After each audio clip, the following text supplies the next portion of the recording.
Hello. Today is Writing Wednesday. I remembered it properly. I got Wolf Song for y'all because TJ Klune, the author, is my favorite author, and these are one of my favorite books. Legitimately, TJ Klune's my favorite author. I love every book I've written of his that he's written, and I've read at least most of them. Surprisingly, even the ones that aren't as much talked about or even referenced in his book currently. I read the entire Green Creek series, so Wolf Song, which is what I'm sharing today. And there's Raven Song, Heart Song, Brother Song. There's standalones, The House of the Cerulean Sea, Under the Whispering Door, The Lives of Puppets, The Bones Beneath My Skin. I don't know about the Bones Beneath My Skin one, but I have all the other books. And I'm still reading in The Lives of Puppets, and then the Extraordinary series I'm also still finishing up. But I started looking for quotes because I haven't read through this book copy specifically, and then I started getting lost reading it, so I'm just going to read from the first chapter, just a bit of it. Honestly, I might read the entire first chapter. We'll see if TikTok will allow me to do that. But we'll see. I highly recommend that you also just get this book yourself and read it because I love it so much. But if I need to just read the beginning to convince you, I'll do so. I might also read a little bit later into it some scenes that are my favorite. But I think TJ Klune is a very, very fantastic writer who truly does a really fantastic job of having things mean things throughout the entire story. And I look up to him a lot because of that. Okay, so this is Motes of Dust and Cold and Metal. I was 12 when my daddy put a suitcase by the door. What's that for? I asked him from the kitchen. He sighed low and rough. Took him a moment to turn around. When did you get home? A while ago. My skin itched. Didn't feel right. Glanced at an old clock on the wall. The plastic covering its face was cracked. Later than I thought. Look, Ox. He shook his head. He seemed flustered, confused. My dad was many things. A drunk, quick to anger with words and fist. A sweet devil with a laugh that rumbled like the old Harley Davidson WLA we built the summer before. But he was never flustered. He was never confused. Not like he was now. I itched something awful. I know you're not the smartest boy, he said. He glanced back at his suitcase. And it was true. I was not cursed with an overabundance of brains. My mom said I was just fine. My daddy thought I was slow. My mom said it wasn't a race. He was deep in his whiskey at that point and started yelling and breaking things. He didn't hit her. Not that night, anyway. Mama cried a lot, but he didn't hit her. I made sure of it. When he finally started snoring in his old chair, I snuck back to my room and hid under my covers. Yes, sir, I said to him. He looked back at me, and I swear until the day I die, I saw some kind of love in his eyes. Dumb as an ox, he had said. It didn't sound mean coming from him. It just was. I shrugged. It wasn't the first time he said that to me, even though Mom asked him to stop. It was okay. He was my dad. He knew better than anyone.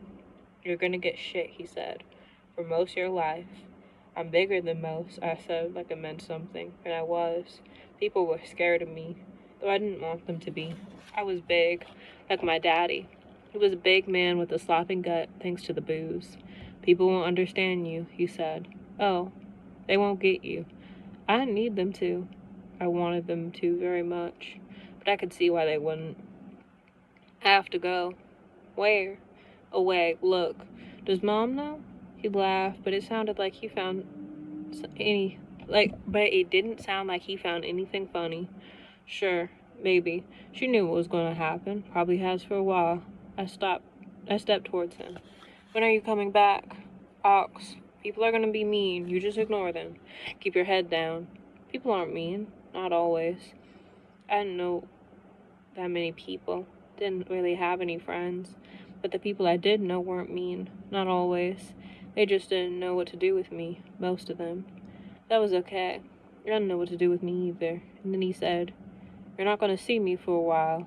Maybe a long while. What about the shop? I asked him. He worked down at Gordo's. He smelled like grease and oil and metal when he came home. Fingers blackened. He had shirts with his name embroidered on them.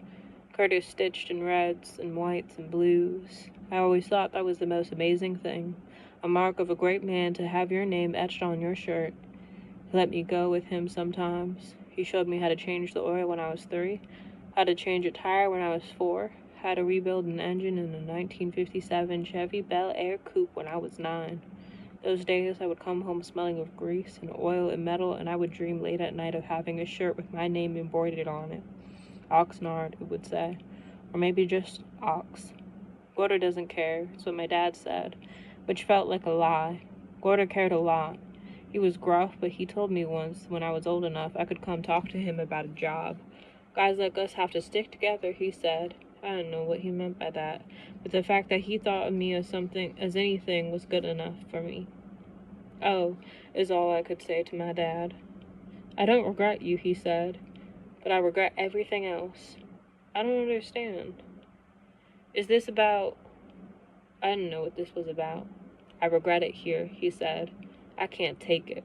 Well, that's okay, I said. We can fix that. We could just go somewhere else. There's no fixing, Ox. Did you charge your phone? I asked him, because he never remembered. Don't forget to charge your phone so I can call you. I got new math that I don't understand. Mr. Howes said I could ask you for help, even though I know my dad wouldn't get the math problem any more than I would. Pre-algebra, it was called. That scared me because it was already hard when it was a pre. What would happen when it was just algebra without the pre involved? I knew the face he made then. It was his angry face. He was pissed off. Don't you fucking get it? He snapped. I tried not to flinch. No, I said, because I didn't. Ox, my daddy said. There's going to be no math, no phone calls. Don't make me regret you too. Oh, I said. You have to be a man now. That's why I'm trying to teach you this stuff. Shit's gonna get slung on you. You brush it off and keep going. His fists were clenched at his sides. I don't know why.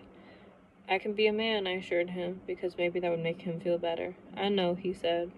I smiled at him, but he looked away. I have to go, he eventually said.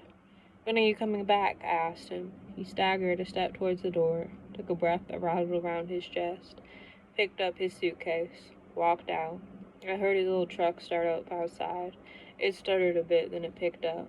Sounded like he needed a new timing belt. I'd have to remind him later.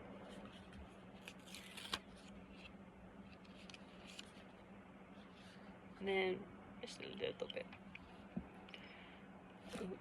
Mom got home late that night. After work, a double in the diner. She found me in the kitchen, standing in the same spot I'd been in when my daddy had walked out the door. Things were different now. Ox, she said. What's going on? She looked terrified. Hey, Mom, I said. Why are you crying? I'm not. And I wasn't, because I was a man now. She touched my face. Her hand smelled like salt and french fries and coffee. Her thumbs brushed against my wet cheeks. What happened?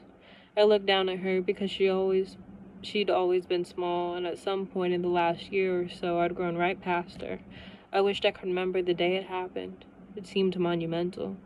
I'll take care of you, I promised her. You don't ever need to worry. Her eyes softened. I could see the lines around her eyes, the tired set of her jaw. You always do, but that's... She stopped, took a breath. He left? She asked, and she sounded so small. I think so. I twirled her hair against my finger, dark like my own, like my daddy's. We were all so dark. What'd he say? She asked. I'm a man now, I told her, and that was all she needed to hear. She laughed until she cracked right down the middle. And that's love for Word Wednesday. I love you all. Be kind to yourself. Be kind to others. And love yourselves. Bye-bye. Bye-bye.